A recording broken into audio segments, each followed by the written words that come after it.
Policia e kantonit Turgau ka arrestuar një 26 vjeçar në Frauenfeld të martën në mbrëmje, pasi ai kishte kërcënuar ish-partneren e tij me vdekje. Sipas gjetjeve fillestare të policisë të kantonit Turgau, ai kërcënimin me vdekje e kishte bërë me anë të disa mesazheve të shkurtra telefonike të dërguar të martën, transmeton Albinfo. Çfarë motivoi saktësisht atë të kryente këtë akt, është ende plotësisht e paqartë. Rrethanat janë aktualisht në hetim. Specialist nga policia kantonale u dërguan dhe arrestuan 26 vjeçarin në Frauenfeld po atë natë.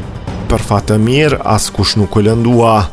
Në kohën e arrestimit të tij pak para mesnatës, ai ishte ende jashtë qytetit. Policët arritën ta kapnin pa vështirësi. Zyra e prokurorit publik ka hapur një hetim penal.